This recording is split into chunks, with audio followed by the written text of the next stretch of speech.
diperhatikan kehadiran Najwa Shihab dan semua undangan di malam hari ini.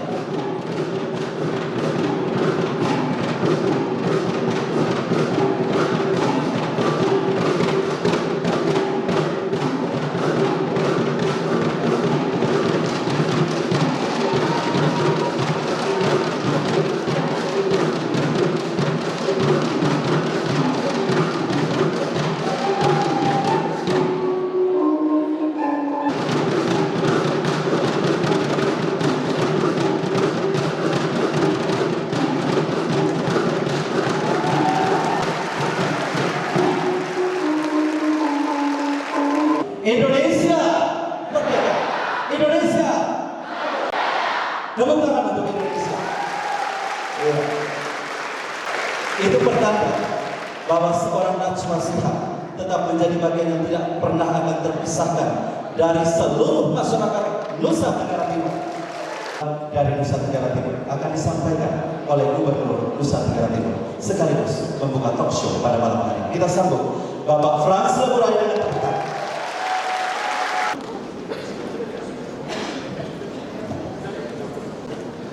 Selamat malam. Salam. Assalamualaikum warahmatullahi wabarakatuh. Om Swastiastu. Ya, memang jadi boleh menjadi tempat kita selenggarakan sebuah talk show yang mengambil tema penting tentang literasi untuk kebinekaan. Unajwa saya bilang jangan sampai tambah 4T. Jadi sudah 3T diberikan kepada NTT, yang sampai tambah satu lagi T terlupa. Ya, tapi mari kita sama-sama berjuang bersama. Ini salah satu upaya yang dilakukan untuk menjawab tantangan bangsa ini saat ini. Sekali lagi selamat datang kepada Bu Najwa Shihab. Terima kasih atas kunjungannya, dan kalau mengenal Indonesia yang ada di Nusa Tenggara Timur tidak cukup satu hari, tidak cukup satu kali, tapi mesti berkali-kali. Karena NTT luas, ada kita sebut 3 pulau besar dan ada banyak pulau-pulau kecil, termasuk pulau tempat kelahirannya Gubernur NTT di Aduna.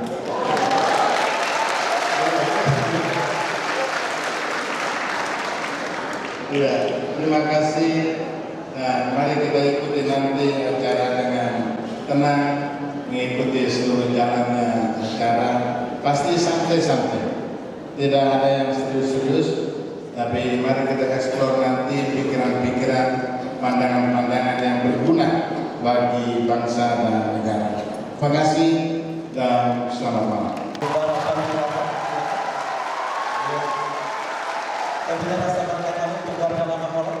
Kementerian Pendidikan dan Kebudayaan Republik Indonesia dan juga Bank NTT. Iya, kita akan saksikan beberapa. Iya, kita berikan tepuk tangan. Kau tahu, sekolah memang tak kenal cinta dan ampun. Sekolah tak mengajarkan harga hati manusia. Ada hati sepotong angan yang putih dihamili kering cuaca. Hingga aku pun lupa menghitung jumlah bintang yang ada di bawah ibarat rok payung. Selamat datang buat Najwa Shihab, dua peserta pada malam hari ini, Bapak Gubernur Nusa Tenggara Timur, Bapak Frans Leburai. Mbak Nana, kau berbicara soal kebinekaan di Nusa Tenggara Timur, sederhana saja ukurannya. Cukup lihat gesing kami saja, lihat dari wajah saja, karena wajah orang Nusa Tenggara Timur itu adalah wajah yang sudah bineka dari dalam rahim ibunya. Iya. Saya yakin bahwa wajah orang Nusa Tenggara Timur adalah wajah yang merepresentasikan seluruh ras di muka bumi. Kalau mau ketemu orang Afrika, Mbak Nana mulai berkunjung ke Alor. Kalau mau ketemu orang Sahrulkan atau Kajol, besok bisa minta Pak Gubernur untuk diantarkan ke Pulau Kotea dan Sabu. Negeri ini kaya raya sekali. Kami punya lebih dari 44 suku bangsa di Nusa Tenggara Timur dan terdiri dari ratusan bahasa daerahnya masing-masing. Kami tidak mengenal apa yang coba dipaksakan untuk berlaku di negeri ini. Kebinekaan di Nusa Tenggara Timur tidak diproduksi oleh mesin politik tertentu. Apa yang pernah dicetuskan dan mau dipaksakan kurang lebih sekitar 1960-an, paham existentialism yang dicetuskan oleh salah satu pemikir filsafat dari Prancis, Jean-Paul Sartre, yang mengatakan bahwa neraka ada orang lain tidak laku di Nusa Tenggara Timur.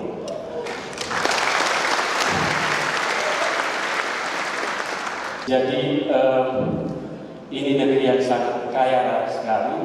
Nanti Mbak Nana bisa mendapatkan penjelasan yang lebih komprehensif dan holistik dari forum ini. Baik, hadirin yang berbahagia, mari kita beri aplaus sekali lagi untuk dua bintang tamu kita malam hari ini, Bapak Frans Leguraya sebagai tuan rumah Nusa Tenggara Timur. Kalau Mbak Najwa adalah tuan rumah Mata Najwa, maka di sini Bapak Frans Leguraya adalah tuan rumah catatan Najwa. Kita beri aplaus yang meriah. Tema kita pada malam hari ini adalah literasi kebinekaan. Persoalan-persoalan literasi akan dihantarkan langsung oleh Mbak Najwa Shihab, lalu kemudian Bapak Gub bisa mengangkat problematika kebinekaan dalam konteks kehidupan bangsa kita berdaya. Kepada Mbak Najwa Shihab kami persilahkan bisa mendapat.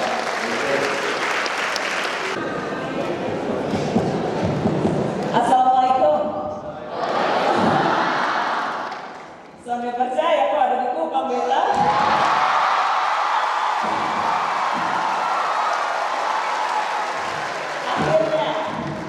Akhirnya Bella sampai di Kupang.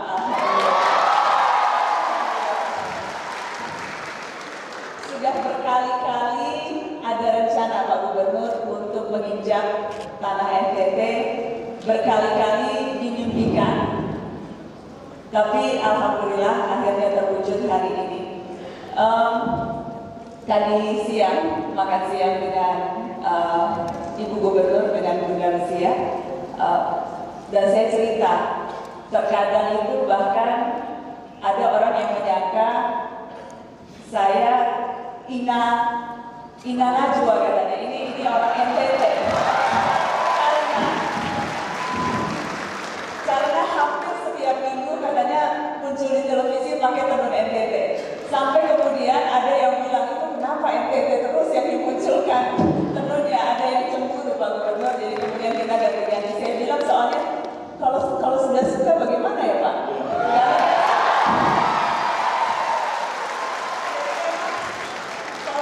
Koleksi pribadi memang lebih banyak tenun NTT, jadinya yang muncul di televisi lebih sering dari alhamdulillah. Dan tadi begitu meninggalkan di Kupang sudah nambah 4 koleksi tenun. Alhamdulillah, senang sekali.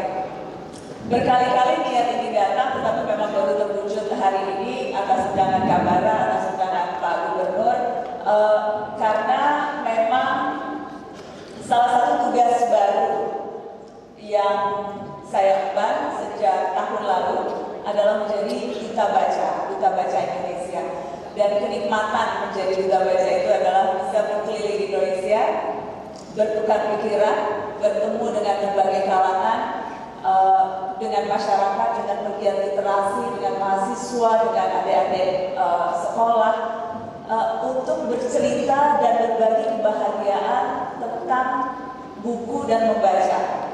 Saya datang ke sini pun malam ini sesungguhnya bukan untuk bercerita tentang apa yang selama ini sudah saya dapatkan, tapi justru saya ingin mendengar cerita, terutama tentang kebinekaan. Sesuatu yang sangat krusial, sesuatu yang selalu menjadi tantangan untuk kita kelola bersama. Ada yang mengatakan, teman-teman,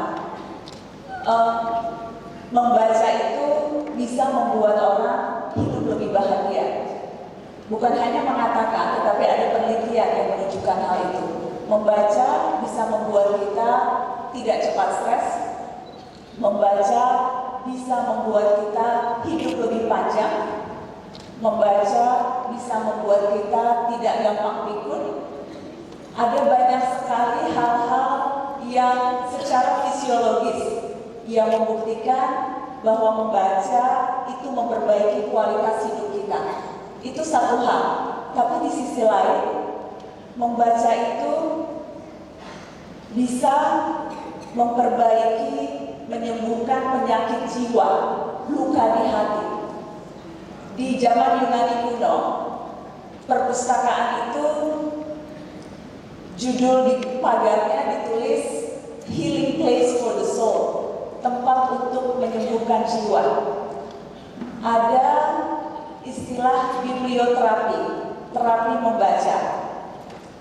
Psikiater terkenal, Sigmund Freud, bahkan mempreskripsikan membaca kepada pasien-pasiennya yang menderita gangguan jiwa. Tentara Amerika waktu Perang Dunia Kedua, ketika pulang dari perang, diberikan terapi membaca untuk mengembalikan situasi emosionalnya sehingga pulih seperti sedia kala. Itu hal yang lain, manfaat membaca.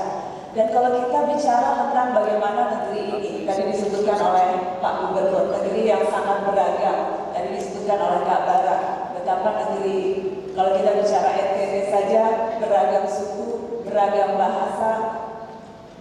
Bagaimana kemudian membaca seharusnya bisa membuat kita jauh lebih peka dan jauh lebih memiliki kemampuan untuk memahami perbedaan-perbedaan itu.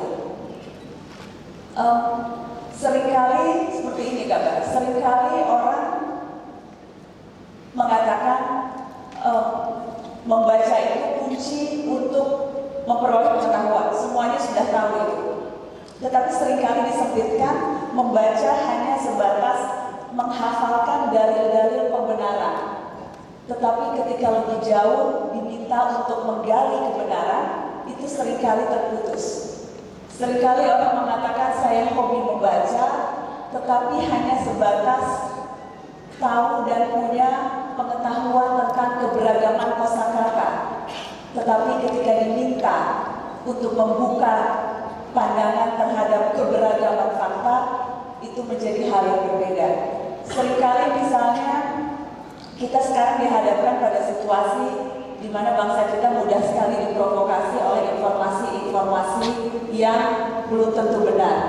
Kita cemas terhadap generasi muda yang kerap gampang menentukan pilihan. Kuncinya sebetulnya hanya satu, banyak membaca. Karena sifat utama orang yang suka membaca itu adalah keingintahuan. Lawan utamanya sok tahu. Dan itulah yang sesungguhnya bisa menjadi kunci dan pegangan kita di tengah beragamnya, derasnya arus informasi yang bertebaran akhir-akhir ini. Kalau dulu problem kita adalah sulit untuk memperoleh informasi, sekarang begitu banyak informasi dan tantangannya adalah bagaimana kita bisa mengelola dan memilih dan memilah informasi. Dan untuk itu kemampuan literasi, kemampuan untuk bisa menemukan rasionalitas dari sebuah tulisan, ini tulisan yang benar, ini tulisan yang diragukan, itu semua bisa kita dapatkan dengan kemampuan untuk membaca. Jadi saya rasa sudah akan terlalu panjang kalau kita bicara 1 sampai 100 tentang manfaat membaca kabar. Luar biasa sekali.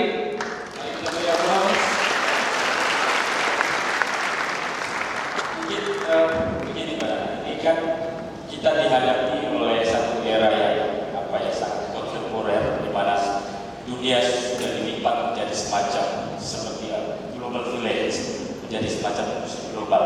Saya ingin ke Pak Gubernur, kira-kira seperti apa ya Nusa Tenggara Timur menghadapi satu laju gerak dunia yang begitu masif ini? Apakah dia memberikan dampak yang cukup signifikan ke Nusa Tenggara Timur mempersiapkan dirinya menuju pada satu masa depan baik dari berbagai segi? Kira-kira seperti apa? Baik, terima kasih. Selamat malam. Ya, saya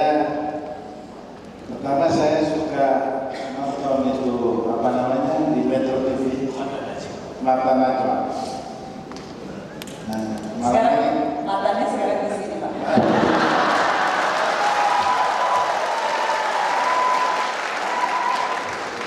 Tidak nonton di televisi Bapak ya. Nah, saya ingin mengatakan bahwa sebenarnya semua ini kita bersaudara dari berbagai karya ragam. Kalau Najwa tidak merasa memiliki atau ingin bersaudara dengan orang NTB, mungkin tidak datang malam. Ya, mungkin tidak datang malam. Mungkin juga tidak mau mengenakan tenun ikat Nusa Tenggara Timur. Tapi saya kira dari tenun ikat yang selalu dikenakan pada saat tampil di Metro TV beraneka ragam. Ya, jadi berbeda-beda dari satu tempat ke tempat yang lain. Dan itu produk dari ibu-ibu yang tidak sekolah. Tidak sekolah, mereka tidak sekolah. Mereka tidak sekolah khusus untuk membuatkan motif-motif seperti ini. Dan mereka mampu menciptakan sesuatu yang indah, yang begitu beraneka ragam, yang luar biasa, dan yang kita cintai semua. Perbedaan yang ada di Nusa Tenggara Timur di mana-mana itu sesuatu yang memang ada. Dan kita tidak bisa menolak adanya perbedaan. Tidak bisa. Jadi kalau ada yang berpikir mesti sama, saya kira itu pikiran di luar dunia. Ya, di luar dunia. Karena kita harus mengakui bahwa senantiasa ada perbedaan. Apalagi Nusa Tenggara Timur. Jadi saya sengaja menyebutkan ada 1192 pulau. Ada saat ini 21 kabupaten dan 1 kota. Dan ada begitu banyak bahasa. Ada begitu banyak suku yang ada di sini. Kalau ini satu suku dengan saya.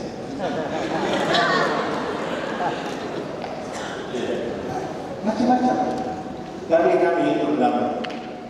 Sesungguhnya ada kearifan-kearifan lokal yang saat ini tetap ada dan terjaga di masyarakat kita. Nah, ini mesti dirawat, mesti kita rawat, kita upayakan untuk dilestarikan. Ada yang selalu bilang itu kuno. Orang yang hidup merasa sebagai orang modern, merasa menganggap itu kuno. Tapi itu nilai yang sangat penting, yang sangat berharga untuk harus kita jaga. Bung Karno dulu di tahun 1933 dibuat KND Flores. Dan beliau menemukan ada aneka ragam. Dulu di Jawa dia tidak pernah bertemu dengan pastor, tidak bertemu dengan suster, tidak bertemu dengan orang yang rambutnya keriting. Ya. Dan kita kemudian menyadari, beliau kemudian menyadari dan merumuskan apa yang disebutnya sebagai Pancasila. Berangkat dari budaya. Kalau di Nusa Tenggara Timur, ya kalau ada kesempatan, ayo kita keliling ke seluruh Nusa Tenggara Timur. Biar menyaksikan sendiri bagaimana masyarakat kita di pelosok-pelosok. Mereka sangat menghargai para tamu yang datang. Siapapun tamu itu, kalau datang ke kampung kamu, kalau jalan sendiri, yakin tidak akan tersesat. Tidak akan tersesat karena pasti siapa tanya mau kemana, mampir dulu dan seterusnya. Jadi menghormati orang lain sangat penting. Luar biasa ya. Mari kita melihat bersama ya. Adik-adik yang berdiri di belakang bisa mengambil sudut kiri dan sudut kanan. Silakan, pada bertia mau diarahkan ke depan. Setelah itu tidak sebaliknya. Iya, baik. Silakan ke depan.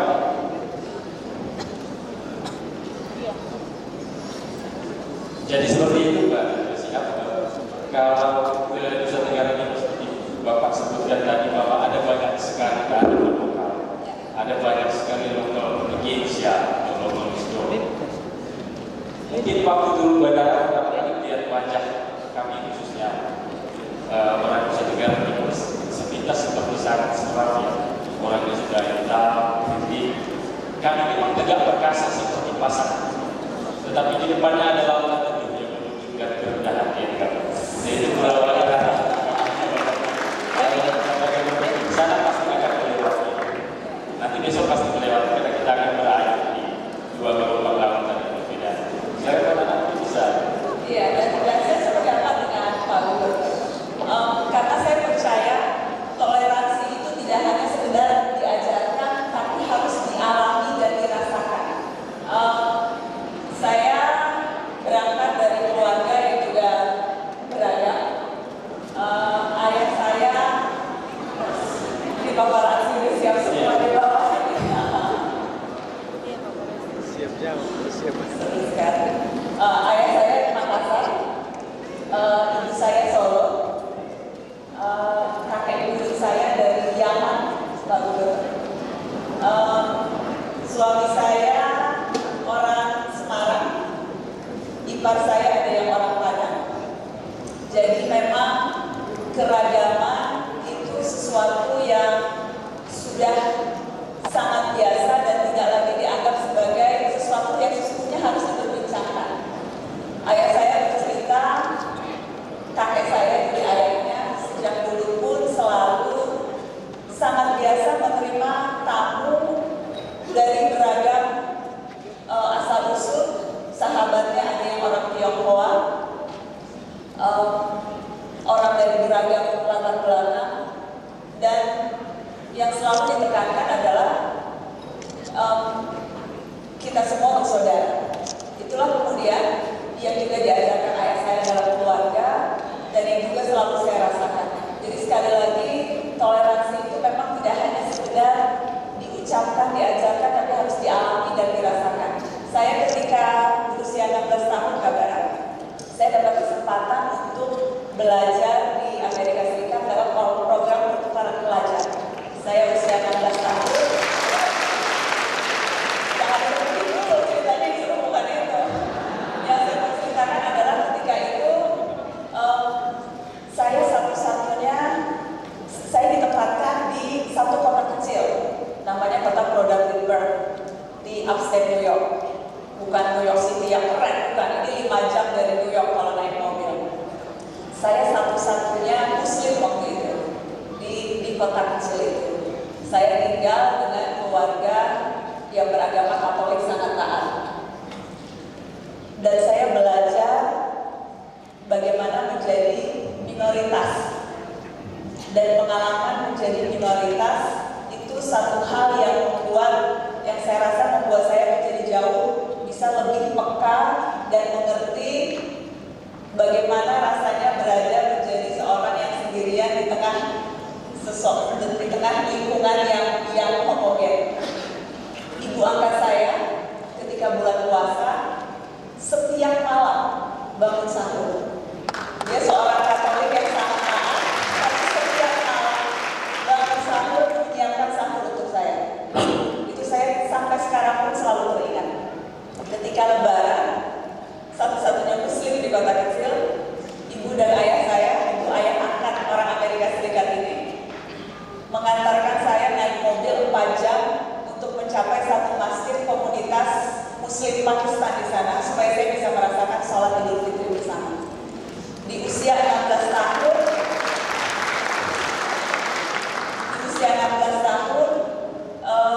saya kemudian merasakan bagaimana indahnya toleransi dan bagaimana